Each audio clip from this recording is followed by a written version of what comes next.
So now that we've got gameplays out of the way for all the new decks, it's time to dive into the first showcase of FB-06. And as I mentioned in a previous video, there's one deck this set that has really caught my attention, and that is the Mini Diamond Vegeta. Now normally I'm not like much of a blue player, but the way that this deck synergizes with removal and swinging just kind of fits how I feel like I want to play. I don't want to spend too much time worrying about my opponent's board. I want to just keep swinging their face. And I think this deck at the moment is one of the best decks that does it.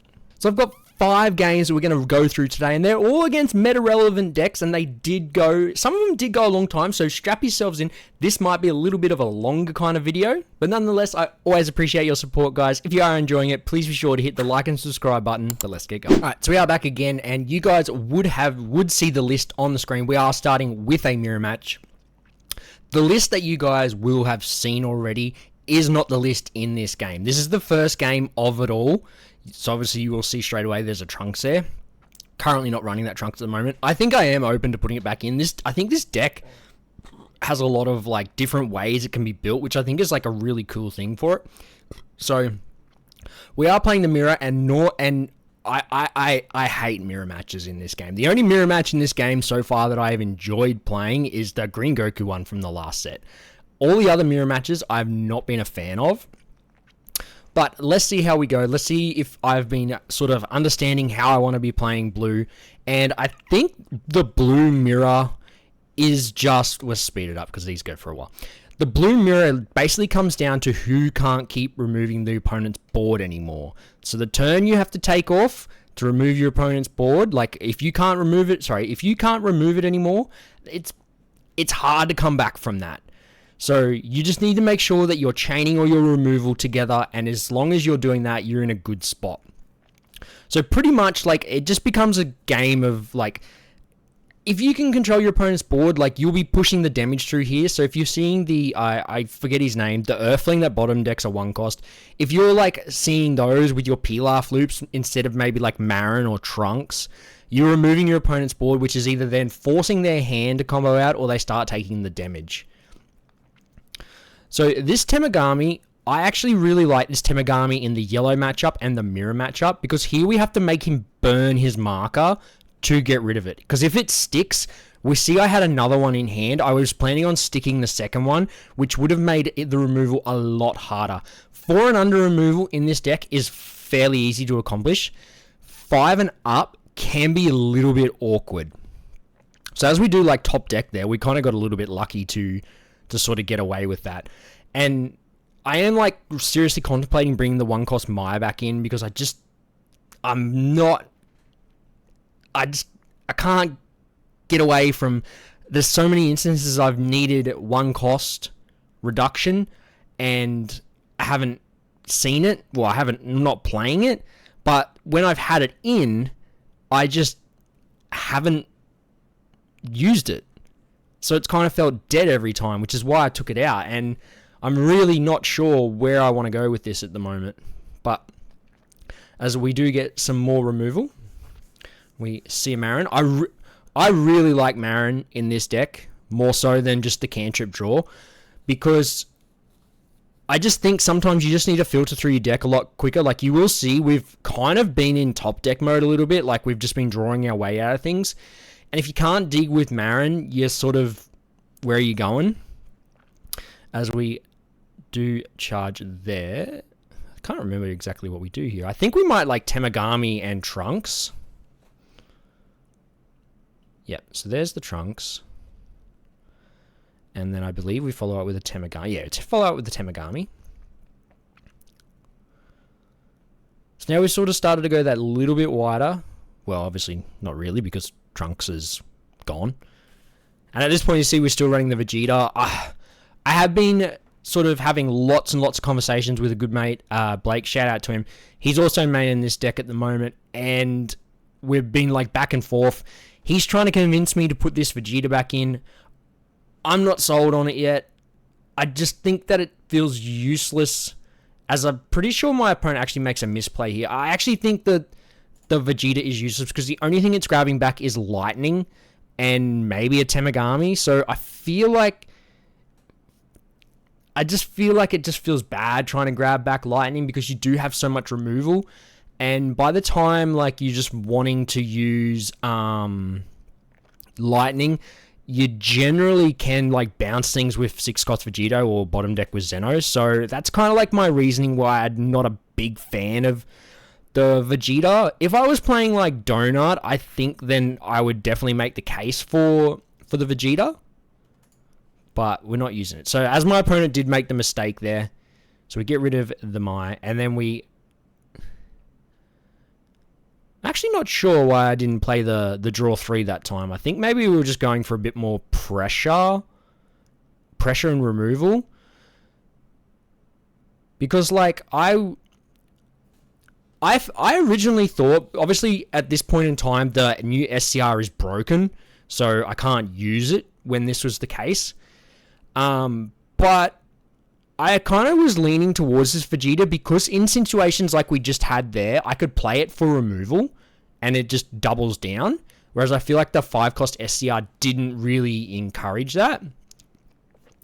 So here I think is also the other thing you want to do in this mirror. You want to force your opponent to Zeno because it means they take the whole turn off.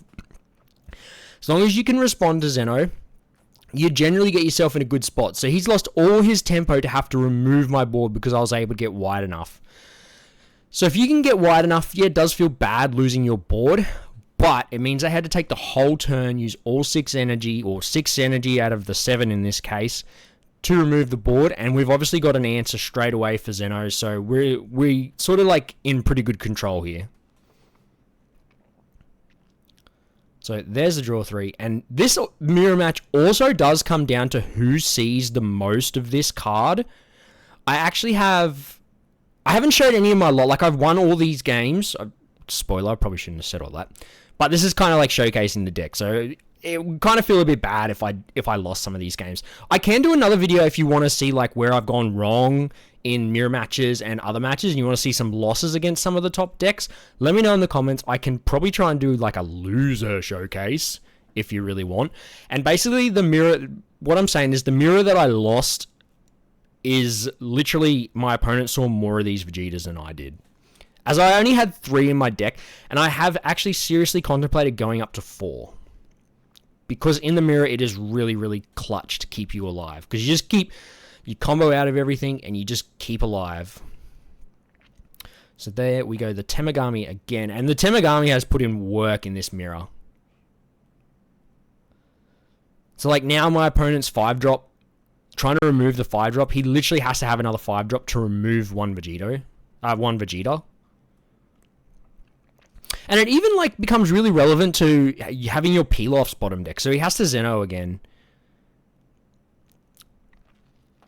So yeah, it really does become like kind of relevant for your peel-offs as well. So like they can't like bottom deck your 1-drops, shit like that.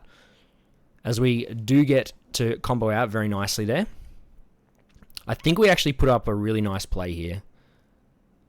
So the peel-off, what do we pick up? We pick up a peel-off. Obviously, we're picking up peel-offs. We start swinging the 30s. Obviously, see if my opponent... So we get him to use a Proud there, which is not bad because it's like over-comboing. So we play down. We draw the 3. And then... Okay, so we opt to go for the on swing. Oh, that's right, because I had too many cards in hand. So again, I kind of like top-decked my way out of that. And we have really like applied the pressure. So we've seen 2 Vegetas to my opponent's 1. My opponent has had to have 2 turns of using Zeno. And it's like, you can see it's just put us in a really good spot. So I think the Goku Black synergy here was actually really nice. And I was actually discussing with Blake that Goku Black can be a viable option. Whereas like, it's pretty cool to pick up the Vegeta. Like in this case, he's going to get 2 removal. But I just think the... removing anything and 2 40k swings in blue at the moment is just that little bit too good. As not sure why I charged the gear on there. Oh, okay. Oh no, that's right. I did that. What a app. So look, let's just go back. Let's start this turn again. Because I forgot about this, and this is absolutely... I feel like this is like one of the nuttiest plays in the game that you can do with this Vegeta and the Gohan as we are waiting for this to reload. As it likes to take its sweet ass time. I should have just left it.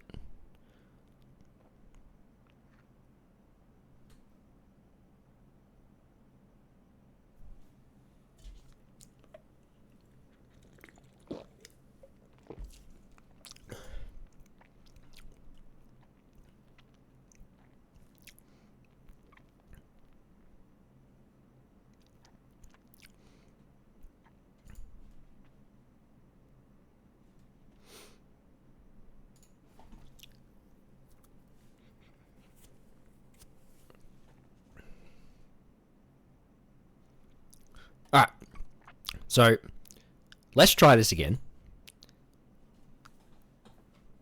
So this play, I feel, is so good. The Vegeta will minus everything by 3. The Gohan bottom deck's 3.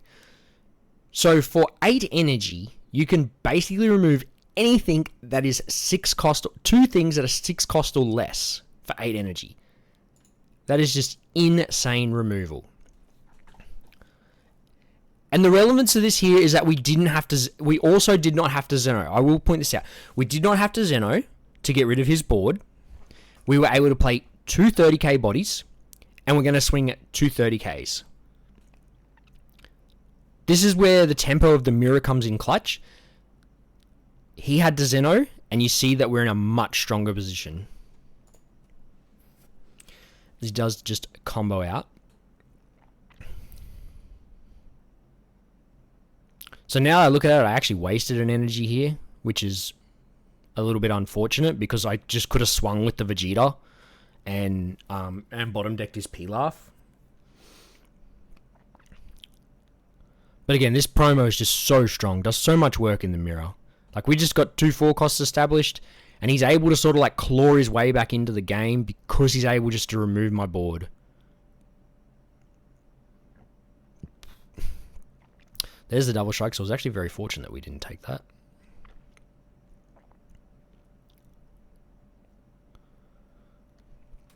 So we draw and we get a Tamagami. And now I pretty much have to Zeno, I'm pretty sure.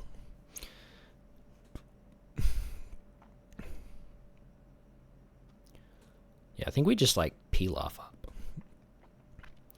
One thing that I haven't actually checked here is... the one thing I haven't actually checked is how many of his Pilafs I've bottom decked. As you can see, like, I've had a lot of access to mine. Oh, I think I am able to just straight remove his board here. So the trunk... So, if you watch this, Blake, I just, like, made a case for the trunks being, I guess... Well, I haven't actually, because I haven't got enough energy. But, we see my point here. Like, if I had the extra energy, the trunks sort of does well. So I have to be very careful here.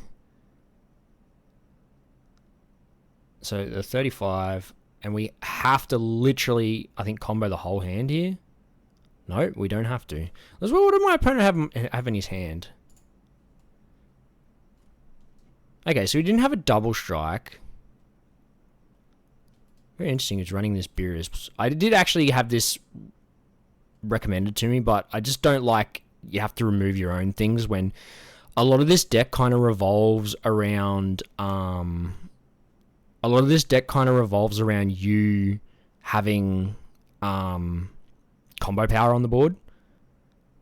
And again, like, the more I watch this, the more I realize I've just, top decked my way out of this so easily. So I think we just, like, massively Pilaf up here. Bottom. Grab a Marin, dig. And as we can see here, it's pretty much like game over.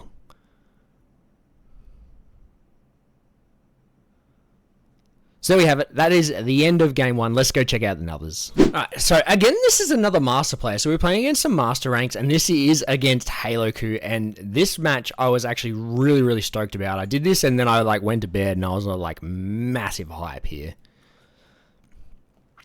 So I was always like, I really wanted to see how I went into Angel Coup, and I actually honestly think that this deck doesn't go too bad into Angel Coup. As we kick it off with a Marin.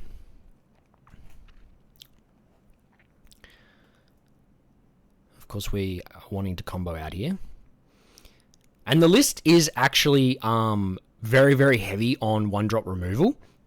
And I kind of got to credit John Argos for that, because I've been following a lot of his lists on X, and he's playing, like, this is inspired by him, like, he's playing lots and lots of one-drops for just the removal, and when I questioned him about it, he sort of made the point of why to run so many. So, since I started doing that, it's actually been very, very beneficial for me, and I'm very glad that I've been doing it, as we do charge. So, like, obviously, if we can remove these sharpeners, not put them in the drop, bottom deck them, we're in a good spot. Because that slows down his free plays and all that crazy shenanigans that this deck can do. I probably should have actually comboed the gear in here. So, there we go. There goes the girls with short hair. And he does get another bottom deck. So yeah, obviously comboing off the gear on there would have been the way to go. And he gets another girls with short hair. So it's all going pretty well for him at the moment. Bounces, Videl. So I think a Gallic here looking for, and that was actually a pretty good top deck. Again, we're living in top deck mode. So one thing that, like, Halo Coup does do is he doesn't protect himself a lot with the board, because obviously the board is very, very relevant.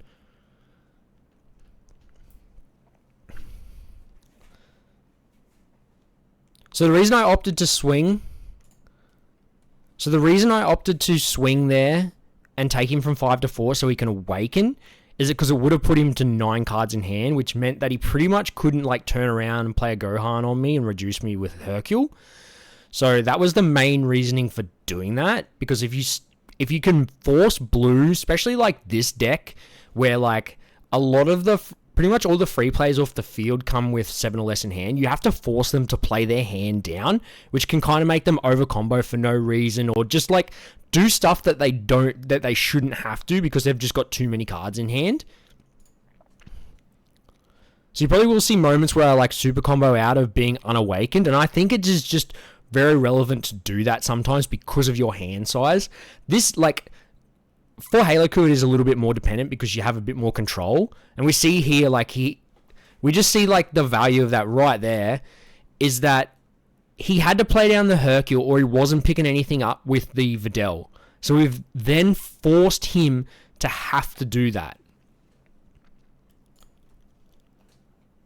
Sure, it might become relevant later, but for him to get an effect of something, he had to do something that he didn't want to. So he had to burn an energy.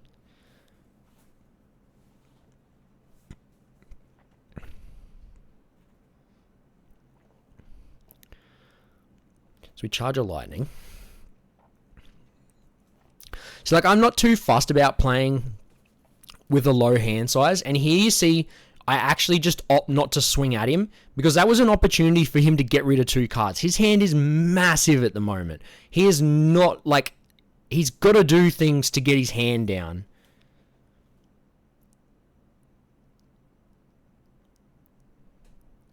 And again, we've forced him just to combo for Zeno on a swing for just no reason. And the fact that he had to get his hand down. So while we are happy to awaken here,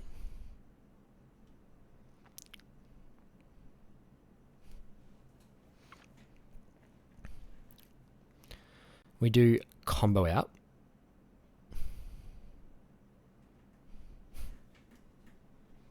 So he does swing 2. Very interesting that he, like, doesn't combo the peel off here. I think that is a really... Oh, he does combo the peel off here. Okay, couldn't remember. But Gallic Gun, I'm so glad that I've gone to Gallic Gun. I'm not sure where I am. And this is where, like, the game kind of turns, because he's got 9 cards in hand. He's got a Hercule sitting on the board that he didn't want to play. He's charged a field. He's about to lose it all. And then when he finally gets down to 7 in hand, he's got nothing to rest.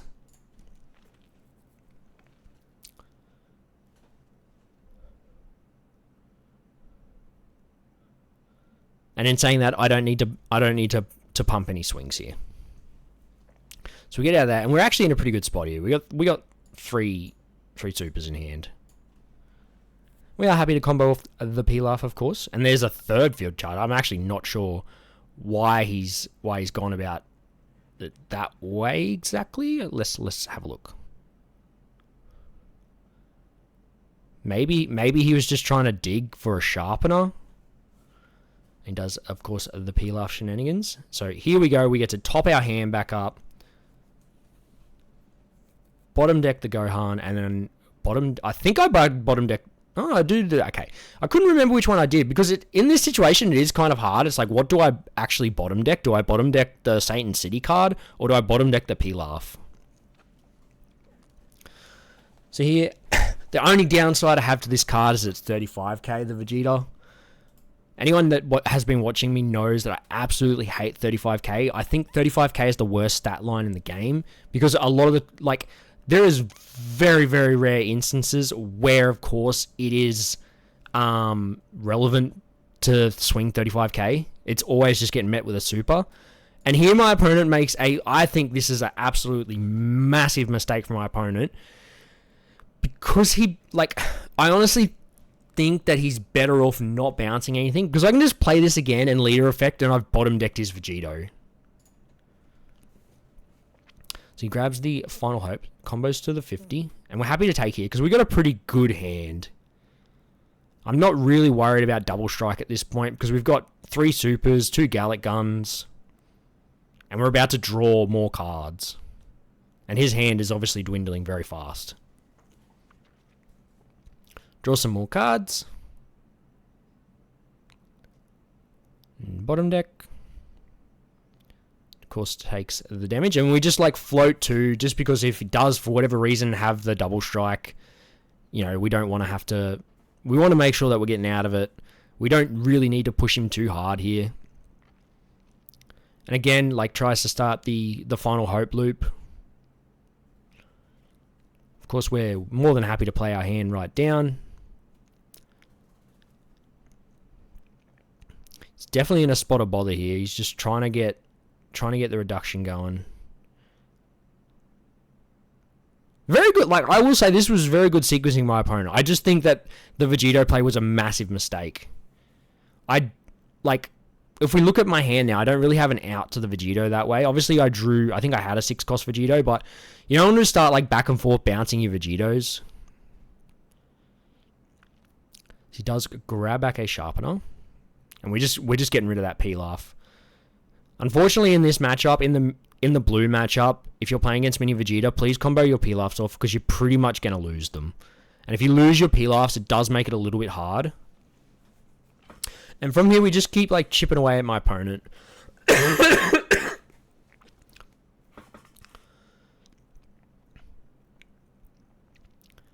So we just swing the double, put nothing behind it, and put him at 1, and then next turn, we're we can fully load up a Pilaf with some with a Vegito swing. We're not dying here.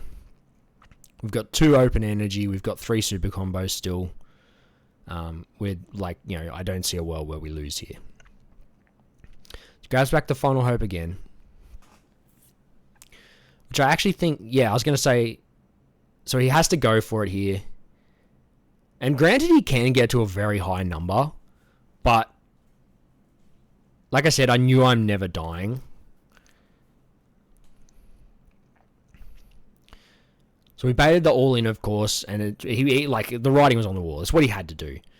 Maybe there's a world where I didn't swing to take him from 3 to 1, just purely because it gives him those 2 extra cards. So there you go. We get the win in that one. Let's go check out another one. All right, so back again. Again, we're playing against another master rank. And we're playing against Buu. So, you guys will see we are playing against, I think there's 5 games. So I think we're playing against 4 of the big decks and Yellow Vegeta, which is, slowly creeping up. I won Eggman's event the other day. So Buu, some people always say Buu, but I actually think Buu isn't a bad matchup for this deck because, like, I don't know. Me personally, I feel like it's not a problem worrying about Barbies in this because I generally stick below 6 in hand in this deck. Like, it's not that hard to do. You just stick below 6 in hand and the Barbies just get no effect and really, like, makes your opponent think about what they're doing.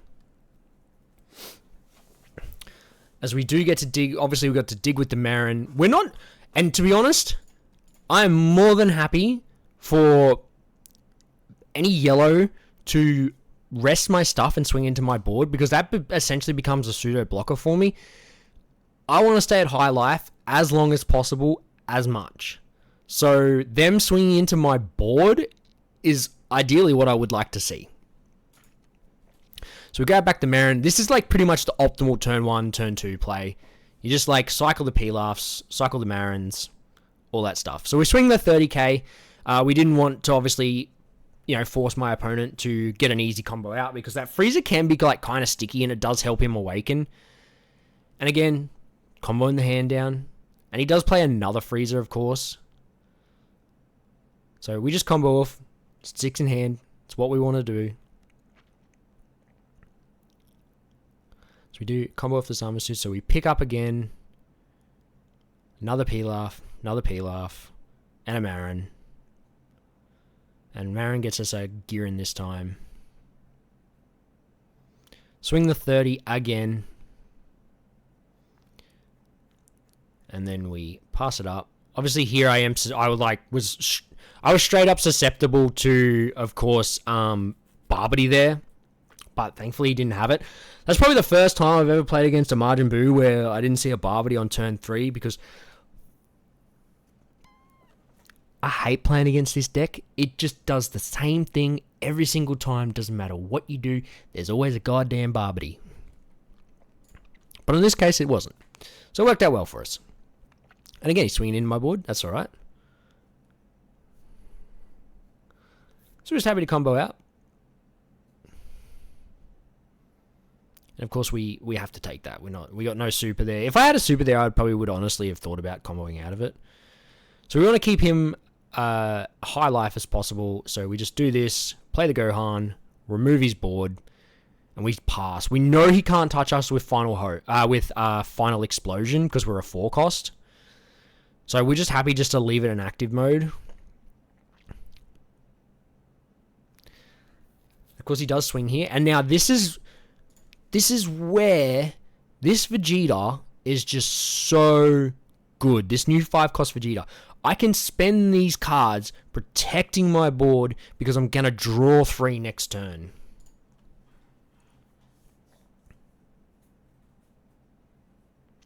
As we, of course, like I just said, we're gonna combo out here. We draw our Trunks, we swing here, deny the resource, starve Buu out, swing the Gohan. He's obviously not protecting it. So from here, we're just like gassing our hand back up. Sure, it wasn't like a great 3 draws, but we get our hand back up. Again, comboing out. See, obviously the Buu here, and of course I have 2 cards there that I could have discarded. Of course, we're happy to take that.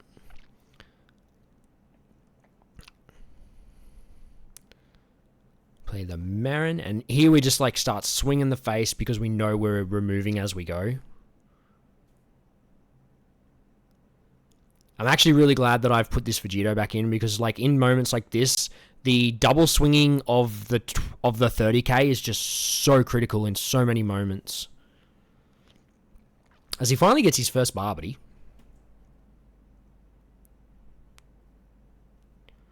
Of course, we're not too fussed on Majin Buu, playing out of course the double strike, because we know we're not dying.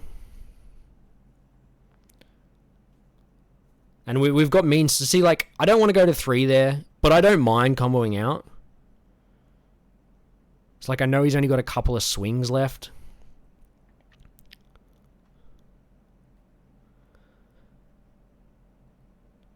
We get the draw. I also think this is a mistake from my opponent. You look at the size of his hand. Sure, he's got lots of cantrips, but I don't know why he doesn't like play a 1-drop, combo the Barbity and the cantrip to make it 40k. I think that's a mistake from him, like, because there is a chance I still have combo. Like, I just drew a card. There's a chance I just drew into combo, which is what I did, and I just get out of it. So, like, I don't know why he's played this cantrip after. But from here, we just chip away at him. We're obviously going to get to swing 20 twice. And then when he just shows me three 5Ks there, I kind of knew from there it was over.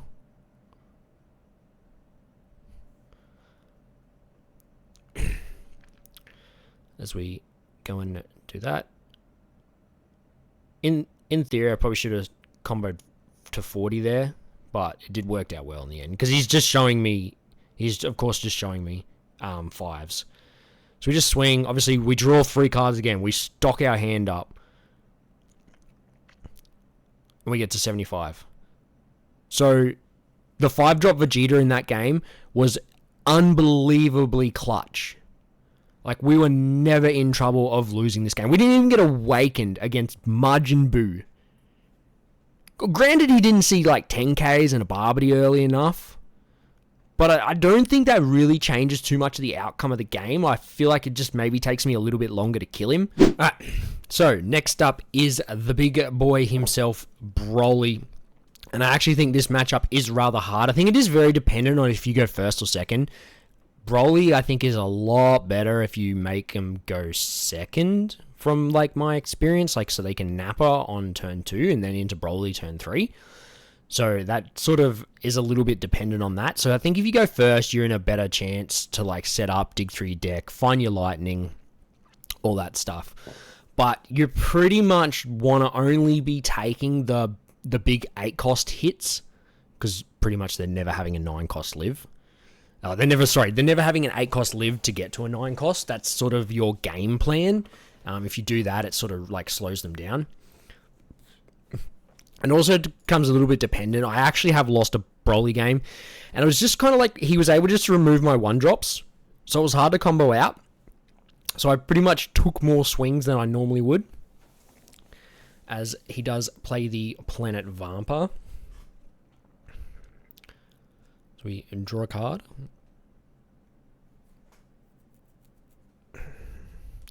And then pass it off. We had nothing to... Did we have anything?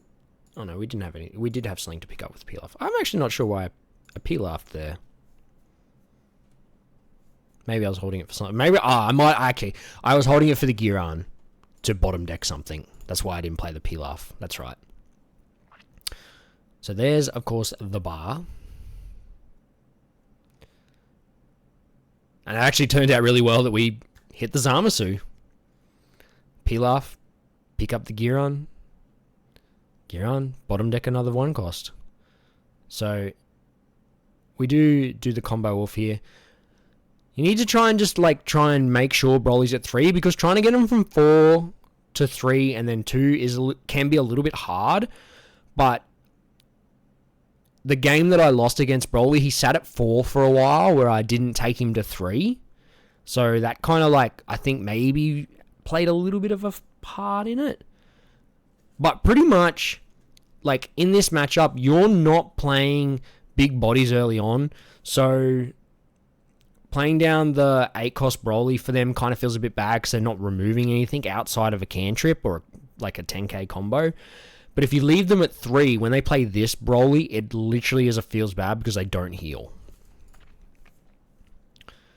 So, like I said, we're pretty much only ever taking the 8-cost swings. We do charge, and then we have the lightning ready, so that's gone. So I think I might actually swing at him here. Yeah. Oh, no. I just swing to get the draw. So we peel off there.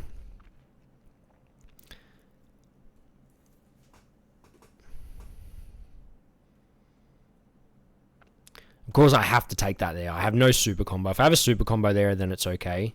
But it's easy enough to combo out of this swing. So another Broly. Again, no heal. And here I was kind of at like a bit of a crossroads. I kind of wanted to go and apply the pressure to him. but because I had 2 Vegetos, but he's drawing every time he plays a Broly because of the Vampa. So the idea is that you get the Vampa gone, because they're never playing another Vampa, because they always have to use 4 energy to play a Broly. So the first chance you get to Zeno and get rid of the Vampa, you're in a better spot, because they're not drawing every turn. That was also probably a key reason as to why I lost the game earlier, is I had like Vampa or I had Lightning, and I opted to use Lightning instead of Vampa. Lightning instead of Zeno. There, I actually don't know why I swung there. That was a bit of a silly mistake. So you know when like you get them to a point where they start having to play this Broly, not the 30k Broly, you're slowly starting to burn out their resources.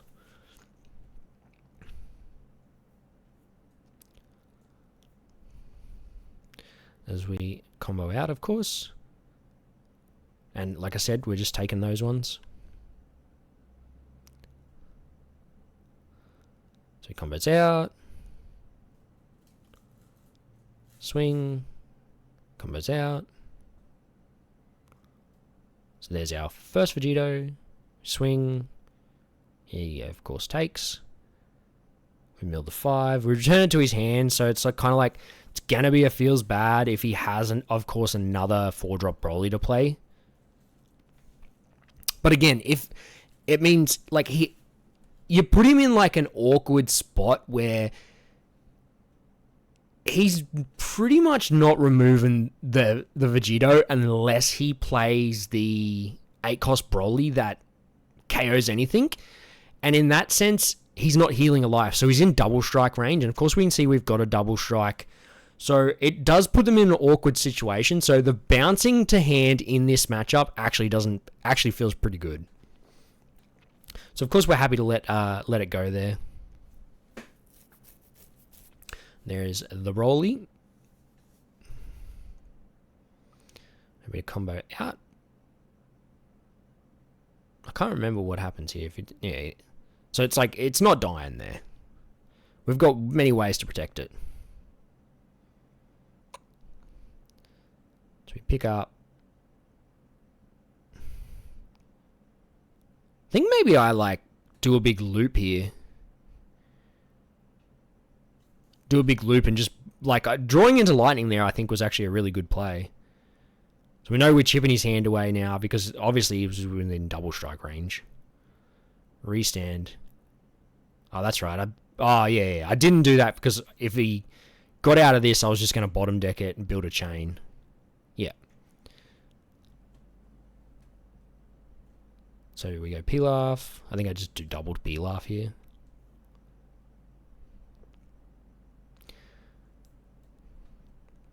Yeah, because the only thing he can do here, like he can't play any SCR. We forced him to take 2 energy, which really like just pretty much seals the game.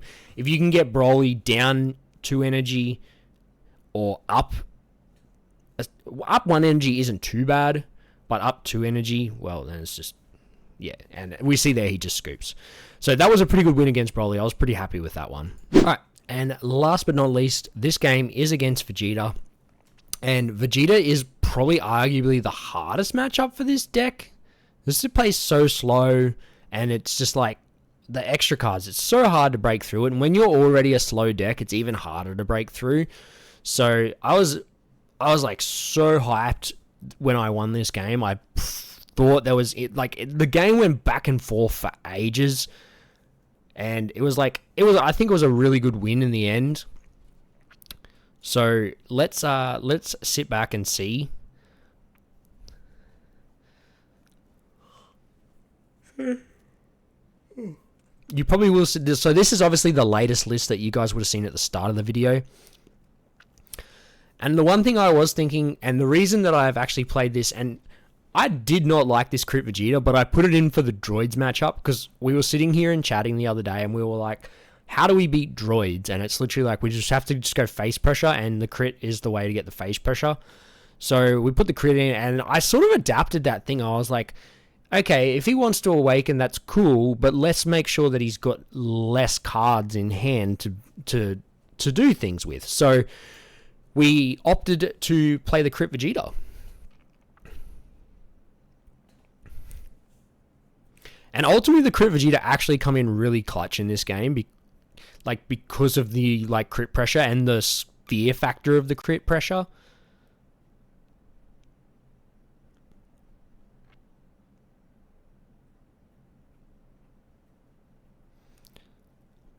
And where's the Tamagami? So here I protected myself from Final Explosion, so only get rid of one body.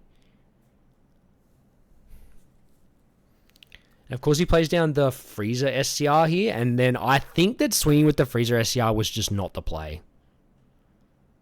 So I think we Pilaf pick up Pilaf? Yeah. Pilaf put on an audience of why he should be banned in this game. So here, so now we're just starting to chip away his hand. We get rid of his blocker. We swing another 30. We get another combo out. So see what he obviously had at that stage. And the Marin. And then we swing the 30 again. And he literally only had one card left of combo, which was a super combo. So getting a super combo out when he only needed 5k felt really good. So he opted, obviously, not to do anything with that. And I think he got this wrong. I think he should have swung the other way around. But in saying that, I had no way to protect it.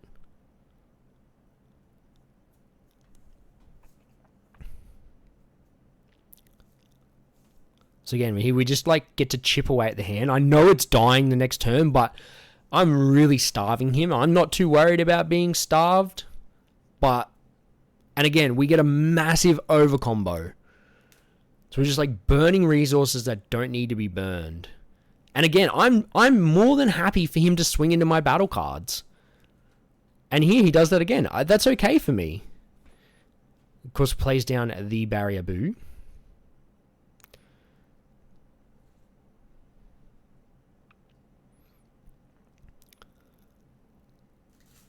So that works really well. And then we just get to, boom, chock the hand up. And we carry on.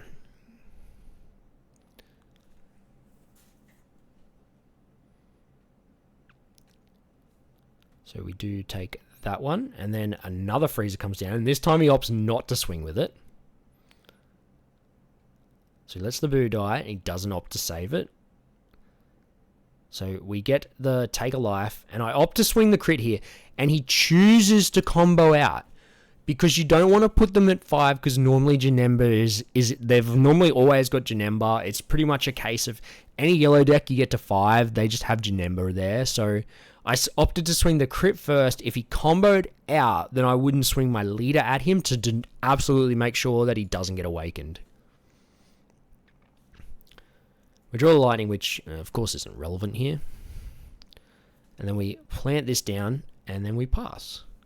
So here, if he's got a way to rest it, he's got a way to rest it.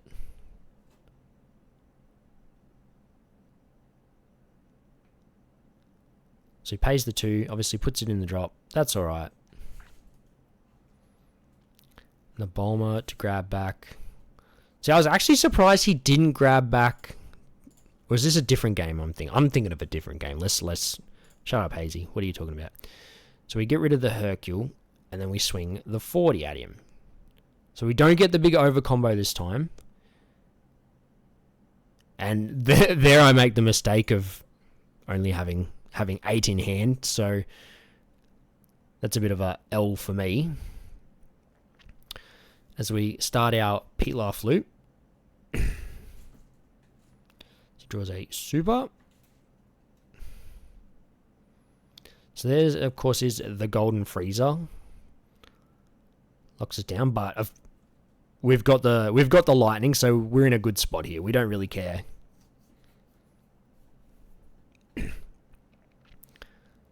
And of course we get to actually showcase, because the SCR at this point now is not broken anymore.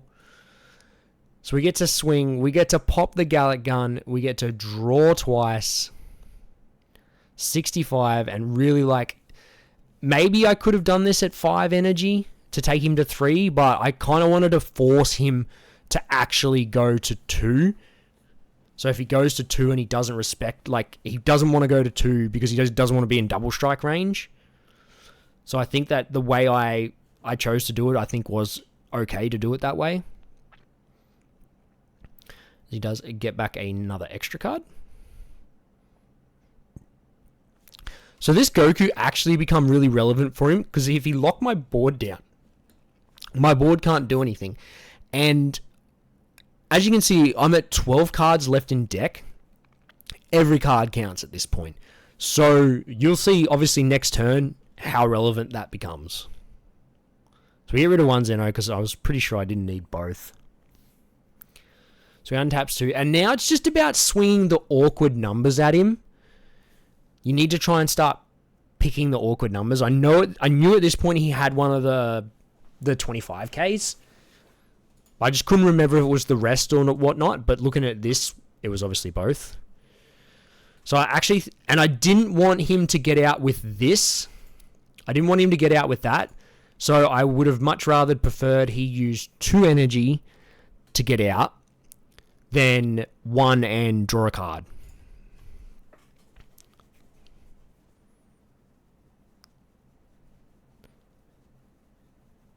And of course there. So like I wasn't gonna buff a swing there just for the sake of course, letting him get out for a draw 1. So he opted not to use it, which kind of benefited us a little bit. Final Explosion kind of felt a little bit bad here.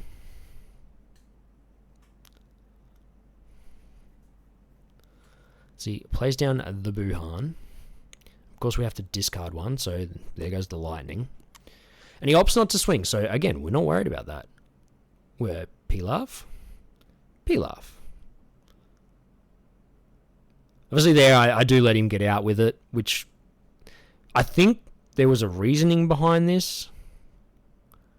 I was trying to decide if I went like double Gohan that turn, but I think I just opted, yeah, looks like I just opted for a big Pilaf loop.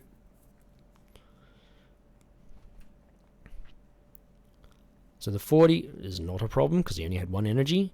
And then we start like picking Pilafs up to combo out on defense. There I'm not 100% sure why I took there. Like looking at it now, it was probably actually a bad take.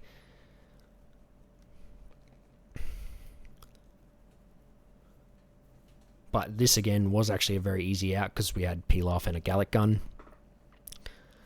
And I actually make a mistake coming into this. I actually make a mistake there. I should have not charged that Gohan. I should have probably charged the Zeno. Not the Zeno, the Zamasu. Because I knew I was like, in my head, I was like, oh, okay, I have to Zeno to get rid of his Frieza so I can keep playing next turn. But in reality, I just had to play this and the Gohan, and it would have bottom decked both, and I would have got 2 30k swings out of it. So it was actually like a little bit of a misplay for me because I wasn't like trying to set the bottom of my deck up to have more cards.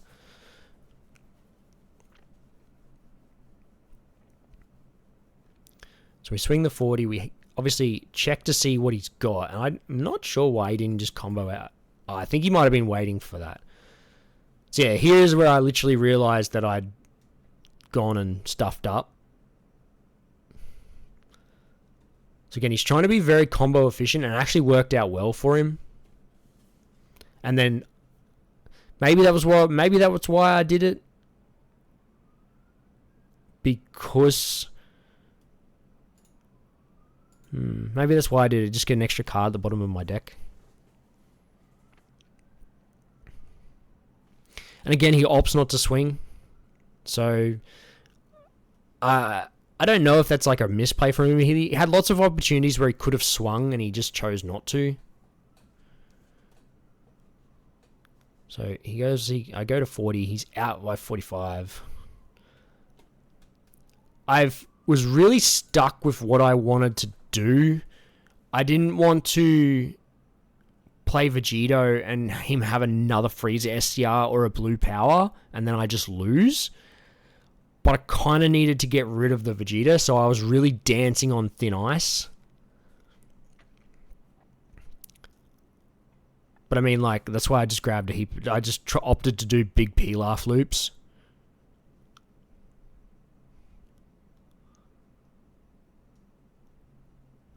See, it does take that. And we just take a heap of Pilafs. So what does he get? He actually gets fairly lucky here because he hits a Janemba to rest a Pilaf. And I was like, well, if you've got a double strike, I'm safe. And then he drew another Janemba. So then there's 2 cards rested. So I have to start comboing out here. Don't want to be going down to 1.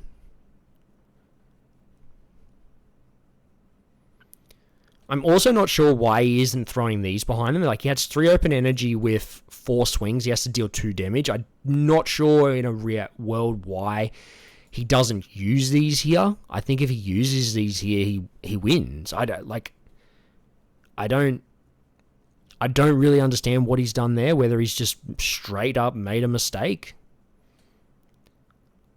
But I had to kind of flex a little bit here. Look, I ain't gonna lie, I had to flex. Like,